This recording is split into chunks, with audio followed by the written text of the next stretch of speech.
I knew that I wanted to join the Army as soon as I got out of high school. Graduated in 1984. 2 weeks later, I was at Fort Benning, Georgia, going through basic training. Um, did 4 years in the 1st Ranger Battalion in Savannah, Georgia. Got out in 1988 and actually went into the Florida National Guard, and I worked as a prison guard in Georgia. And did that for a little while. Then my National Guard unit got mobilized for the first Gulf War, and we got mobilized but never deployed, never got on a plane, went anywhere. And at that point, I decided I was going to go ahead and go back on active duty, and that's the point that my Special Forces career really started. I was in 7th Special Forces Group at Fort Bragg. Spent a lot of time in Central and South America over the years. First as a Special Forces engineer, playing with explosives and building stuff, and then later as a Special Forces medic. Did all my requisites for pre-med, took my MCATs and applied to medical school. I went to medical school in Bethesda, Maryland at the Uniformed Services University of the Health Sciences. Did emergency medicine residency in San Antonio. Then I went back to Fort Bragg for my first assignment out of residency. Was there for 3 years. Did a couple of deployments out there, and then got stationed out here in Fort Hood, the Department of Emergency Medicine here. Did a couple more deployments since I've been out here, and I'm now the Chief of Emergency Medicine here at Fort Hood. I'm in the Army hand to hand in the 1980s. Was very it was judo based, and it was really all about throws and getting people out of your personal space so you could get away from them. Something that you practiced it in basic training in a sawdust pit, and then you really never saw it again. You never did it at unit level or anything like that. You never did it with full kit on, so the practicality was kind of lost on you completely. I think it was more to give you a little bit of confidence than anything. Now they have modern Army combatives, which thankfully is completely replaced the old Army hand-to-hand, and is a much better program. I don't think I actually saw UFC until I was deployed. I was in South America. I think it was 2001, and somebody had brought. I want to say they were still on VHS tapes, and put them in and started watching them, and I didn't know what to think about it. I thought it was pretty interesting. I thought the coolest thing about it was, I thought what a lot of people thought was, this is really a chance for guys to get in there and say, my way is better than your way. I had never even heard, I had heard the term jiu-jitsu. I didn't know what it was. I didn't know there was a Brazilian jiu-jitsu. After my 4 years in med school, I was fortunate that Drew Wingy was one of my classmates in residency. He actually has a book out that might interest you. It's called The Program. You can find it on Amazon. And Drew was big into mixed martial arts, big into Brazilian Jiu-Jitsu. And he told me, he goes, hey, there's a place like a mile from your house. That's where I go. You should go check it out. I think I'd been in residency about a year. It wasn't something that I was able to really put a lot of time into, though, because of my schedule. But that was the point when I started to really watch MMA. And my roommates and I in residency, we got the disc sets, the Pride Fighting disc sets, the original UFC disc sets. I got to see Choke for the first time, and I was just really, the more I saw it, the more I was like, wow, this is something I really want to be involved in more so, and something I really want to know more about. It's something that kind of was at a low burn in me for a long time, and I've really been able to concentrate on over the last year. I go to Georgetown BJJ, and I'm at the point in my life where I hate to run, so I'm not going to run to stay in shape. Yeah. I refuse to buy a bicycle. My treadmill collects dust, but if I've got gloves on my hand and I'm hitting my Wavemaster in the garage to my Boss Rutan CDs, or I'm on a mat with somebody, that's something I can enjoy and I can do for an hour. And it's a little bit better for me to stay in shape at this point. I think if I based my ego on looking at my resume on paper, I think I could let my ego easily uh, just expand and outstrip my abilities. And it's the same in medicine. You know, there's a lot of physicians with just absolutely humongous egos.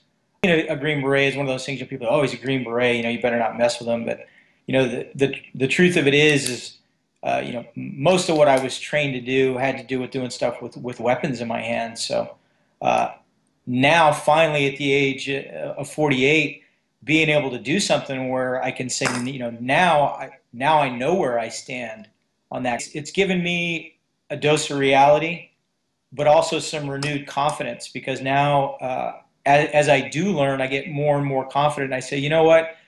Uh, Even now, I'm not as in good a shape as I was 10 years ago, but I think if the 48-year-old Mike ran into the 38-year-old Mike, I think I could kick my ass from 10 years ago. You know, I hear these stories about guys getting their black belt in their late 50s and at age 60, and that just really energizes me. Fort Hood had its what they call the Phantom Warrior Week, which is a week-long competition among all the units on post. It was a three-day tournament, grappling on the submission grappling on day one, pancration on day two, and then day three in the octagon, 4-ounce gloves, full-on MMA. Difference being no elbows and no knees.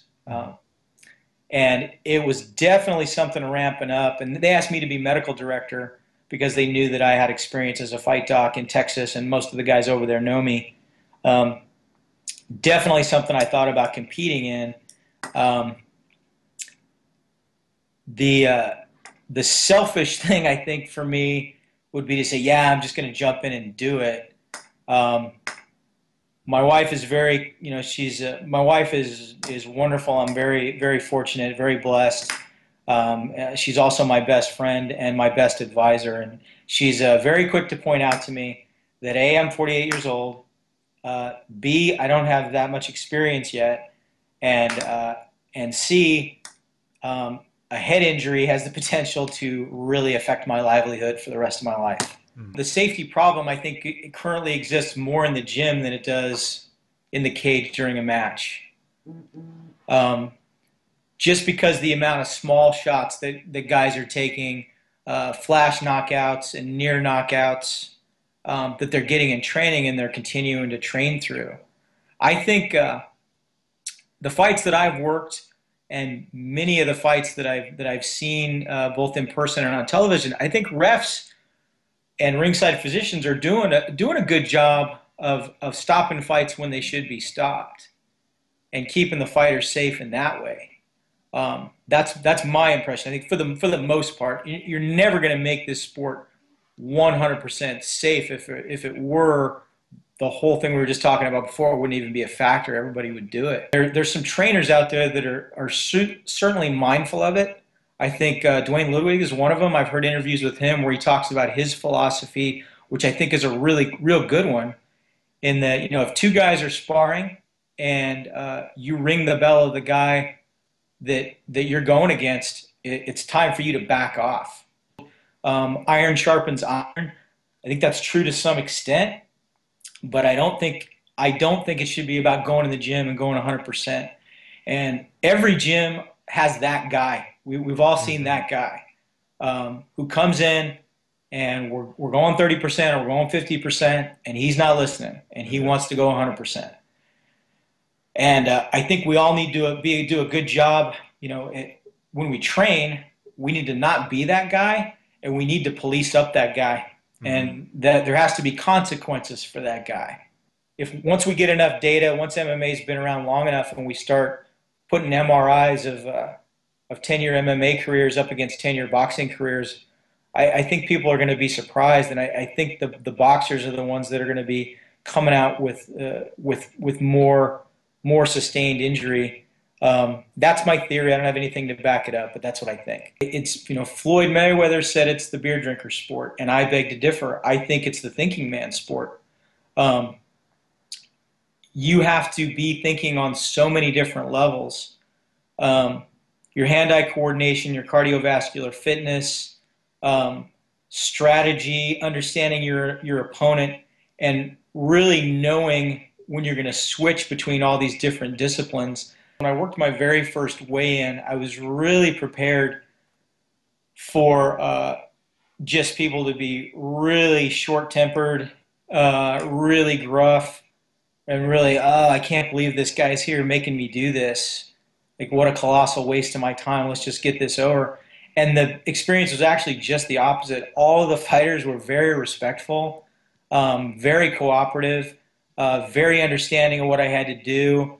My blood pressure machine wasn't working properly. Really understanding about the delay and getting that fixed. They know that I'm there for their safety. They don't see me. I don't think they see me, as an obstacle. They know that I'm the guy who's going to be cage side and is going to help them out if they get hurt. So all my interactions have been very, very positive.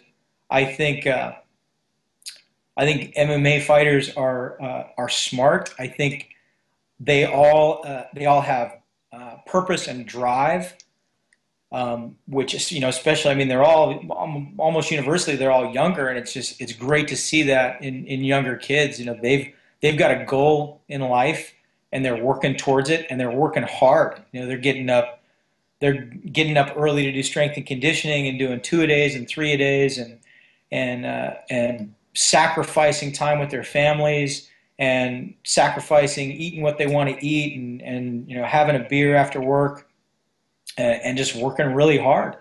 And it reminds me a lot of the guys that I've worked with in special operations. That's very goal oriented, very I'm going to figure this out, and if I don't know the answer to it, I'm going to find somebody who does, in the form of a trainer or a coach.